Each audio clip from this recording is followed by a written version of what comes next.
Since 2017, the Italian Wine Podcast has exploded, recently hitting 6 million listens.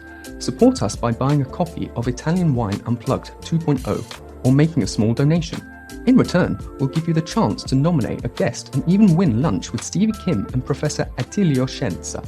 Find out more at italianwinepodcast.com. Chin chin!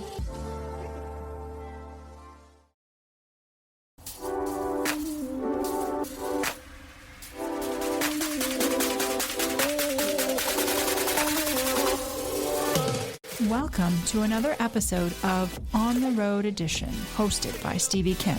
Each week, she travels to incredible wine destinations, interviewing some of the Italian wine scene's most interesting personalities, talking about wines, the foods, as well as the incredible travel destinations.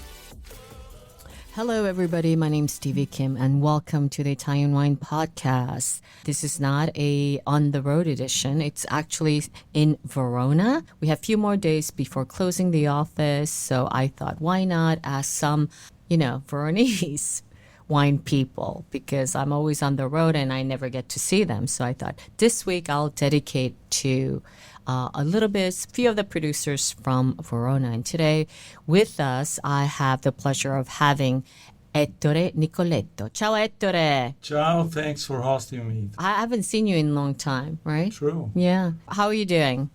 I'm okay, thank you. Getting close to my vacation. So yeah, I know. You look like a Boy Scout today, actually, with your little knapsack. Makes right? me feel younger. What are your plans for summer? Not much. Playing golf and relax. Ettore, for the audience who are unfamiliar with you and your name, Ettore Nicoletto, of course, a big personality in the Italian wine industry. I'm on your LinkedIn right now. You started with, of course, Zonin. You were there for 10 years. And then you went to Santa Margherita, and you were there for how many years in Santa? 16. Yeah, you were 16 years. Wow. And you were the CEO for nearly 12 years. That's crazy. Yeah. And now you are the Presidente and Amministratore Delegato, which is equivalent to CEO in English, of the Angelini Wine and Estates. Tell us briefly what that is. Well, talking about the last experience? Yeah, your current, last and your current, you're right. More importantly. Sorry. No, it's been quite a journey in the wine business that culminated with this experience that started in 2020 with Angelini Wines in the States, formerly Bertani Domains. The name of the group was changed last year to Angelini Wines in the States. The experience was quite dramatic because when I joined, and that was in March 2020. I started and I closed down all the wineries because of the COVID-19. Yeah, when you started, you were like hit with BAMs. What do? I closed down. Yeah. And that was quite striking and also traumatic somehow. But, so far so good. The group is a small-sized group. A lot of things to do. A bit different from Santa Margherita, right, in terms of scale and size. Size-wise, no doubt, because Santa Margherita now is 260 million. We are at about 30 million, so there is a tiny baby. A tiny baby, with a lot of promise, with a lot of perspectives. We have beautiful brands within our portfolio because Bertani is a piece of history, not only of Verona, but also of Italy's winemaking. So we have this, let's say, this sleeping beauty to awake and express the potential. And I think we have not unleashed the potential of this brand yet. Of course, knowing you as that big person in the Italian wine industry, I know you're going to scale wherever you can, right? So I'm sure it's not going to be just a tiny little thing any longer. What is your big plan in the grand scheme of things? You're right. My mission is to make the group larger, to broaden the portfolio. When I started, I immediately got down to business in this regard. The point nowadays is that the landscape of the potential target wineries is rarefied. There is not much to buy, and there is a certain unwillingness to put the wineries for sale. So it's very difficult to make demand and supply meet, unfortunately. Yes. So it's a tough task, the one I'm on right now. Okay, well, good luck to you, Thank Ettore. you. So today, mostly, of course, we can go on and on about the ex-Bertani domains now called Angelini Wines and Estates. By the way, why did you change the name? We didn't want a brand to be leading a group of diversified businesses, geographies. So we thought that each winery should stand on its own. And we should have a brand that expressed the group brand, the corporate name that expressed the family business and the name of the other businesses. As you know, Bertani Domains, the formerly Bertani Domains, is 100% owned by Angelini Industries, a multi-sector conglomerate that is involved in pharmaceutical, in consumer goods, fast-moving consumer goods, in cosmetics, perfumery, robotics, and a lot of things, including wine. So we wanted our business to be named as part of this huge conglomerate. Yeah, well, during COVID, they were also Amuchina, right? Yeah. Yeah, so Still huge, huge, right? Well, that huge was business. That was a booster, Yeah. actually. But Yeah. it was very important to have Amuchina available, as you know. Yes, absolutely. All right, we're going to quickly fast forward to the main reason why I called you today, this new association called Rete Valpantena. I see on the home page, Vieni, Vedi, Vidi. What does that mean, first of all? Well, you should be coming to the valley to look around, enjoy the beauty of the landscape, and experience all the things that the valley has to offer. Yeah, so Vieni is to come, right? Come, see, Vedi and enjoy and experience. and Vivi. Okay, everybody knows in Verona area where Valpantena is. But where is Valpantena exactly? Well, Valpantena is a valley. The name of the valley is Valle degli Dei, so the God's Valley, which is a very fascinating name. Valpantena is well known to Veronese people and also to travelers and tourists as the road or the valley that links the north of Verona with the Lessinia Plateau, the Lessini Mounts. In reality, there is more to it because, there are vineyards, there are industries, there are olive trees, and there are also new businesses that have come into play recently in the hospitality business, in the restaurant business. So it is a valley that has developed quite quickly, that shows excellencies in various areas, business areas, mostly agriculture, viticulture, and hospitality industries. So hotels and restaurants.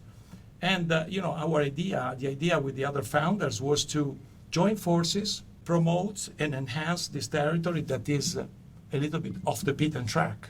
Because, everybody knows Valpantena to get to the Lessini, but in fact, if you travel around, if you explore, you see a lot of beautiful things to discover. Okay. So who, first of all, thought of this idea and what are the participating wineries? Because I see 6 of them here. Yes, to be honest with you, the idea was, let's say, originated before my arrival at Bertani. So I think discussions started in 2018, 2019, but evidently the time was not ripe for this to happen.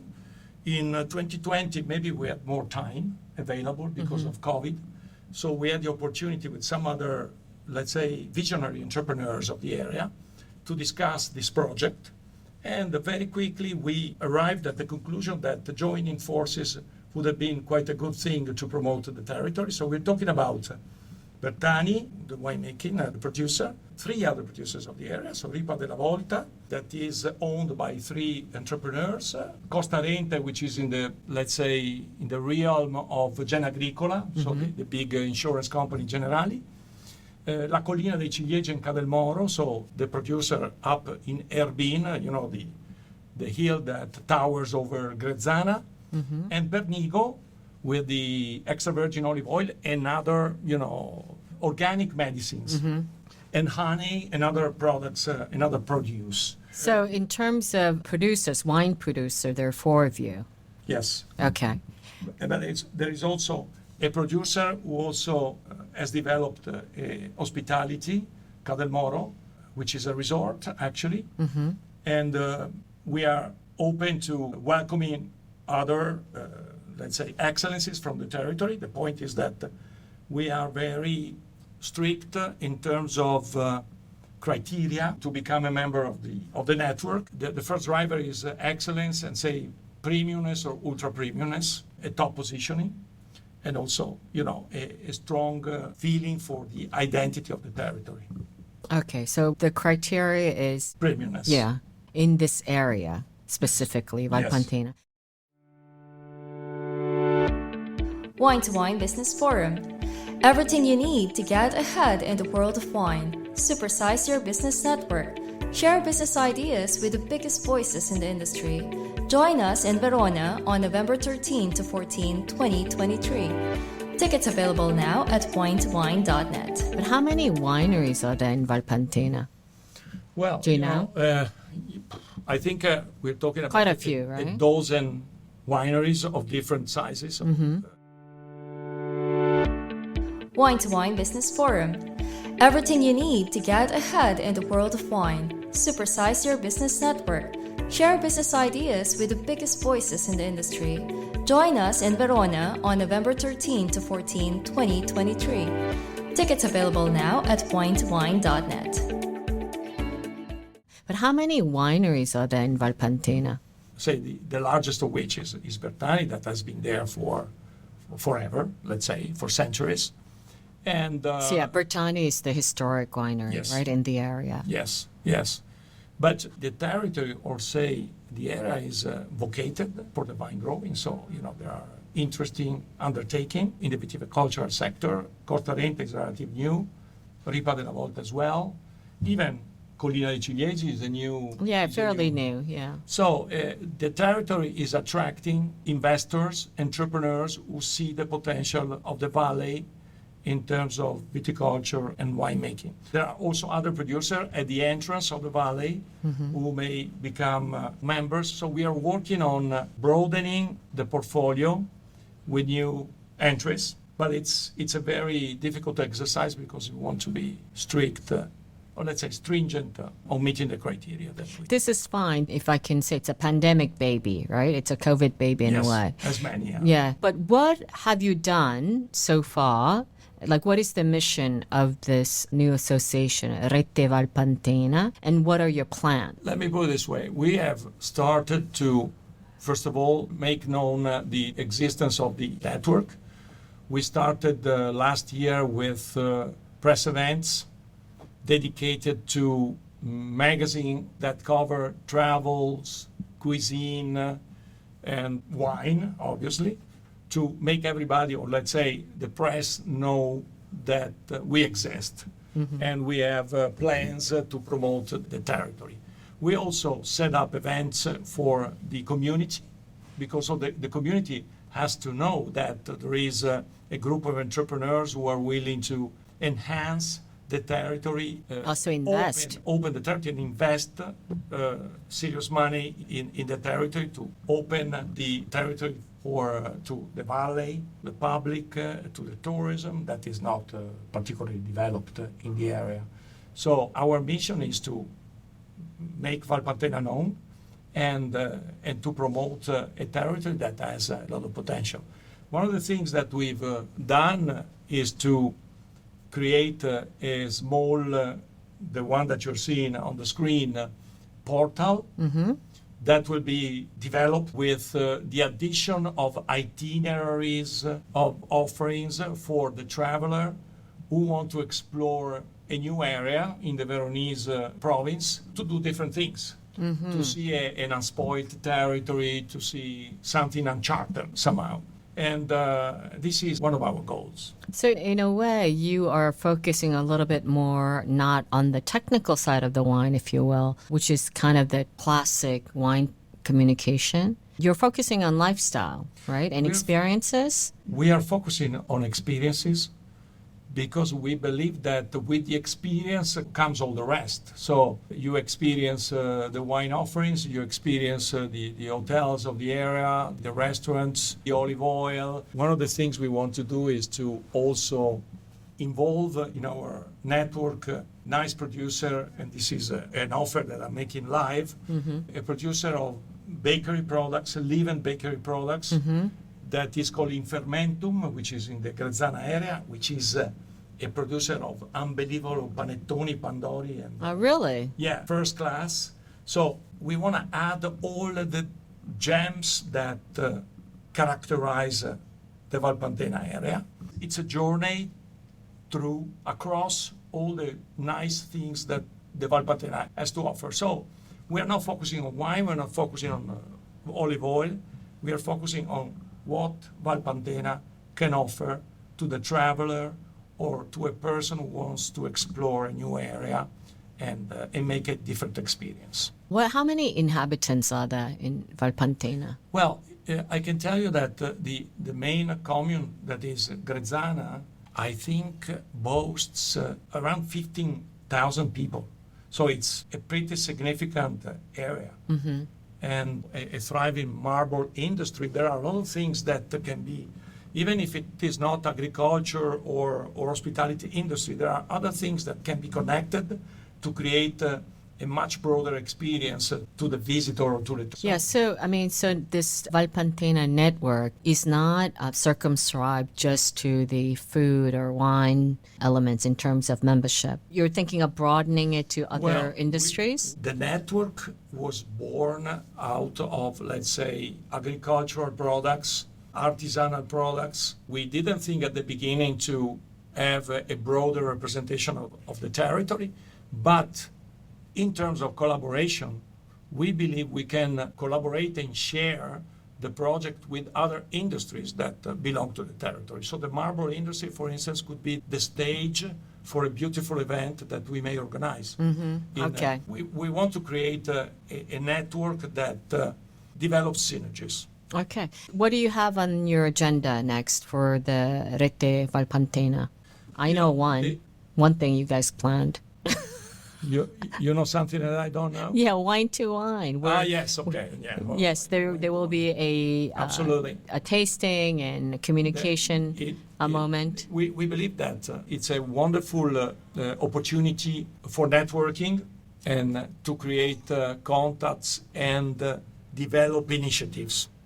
So for Valpantena, this is crucial, and that's why we decided to invest in this specific show, which is substantial. There are no frills, and you get straight to the point, and this is what we like, especially when it comes to getting an initiative like this started and developed.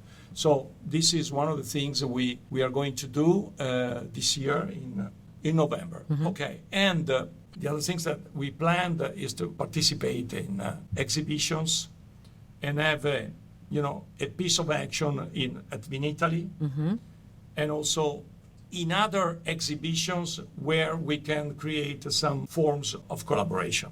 We are discussing this with Verona Fiere, and we would like at least to candidate ourselves to be the wine that is offered in all the events that Verona Fiere organizes. Is Marmomac. Okay. And for other fairs. For other fairs within the Verona Fiere infrastructure. So doing some cross promotion. Yes. Okay, excellent. So listen, we're going to close up the interview now, but where can the audience, our listeners, find more information about Rete Valpantena? In this portal, or say website, we have in front of us valpantena.org. That's the website. And it's going to be more populated. We launched it a few months ago, but it's going to be populated with more information, with itineraries for bikers, for hikers, because there are beautiful trails to explore. There are going to be a lot of things to look at and things that make Valpantena Valley a place worth going to. Okay. And one of the things you can do actually is to embed this interview when it's done into the website so that people can have more information. We'll certainly do our part. Thank you. And of course, Wine to Wine, we're looking forward to bringing our speakers and our writers and our special friends to the area to experience the area and maybe have a glass of wine together. Thanks a lot for your support. Okay, and that's a wrap here with Ettore Nicoletto. Presidente, ancora una volta. Ettore Nicoletto with us in Verona. That's a wrap. Ciao ragazzi. Thank you.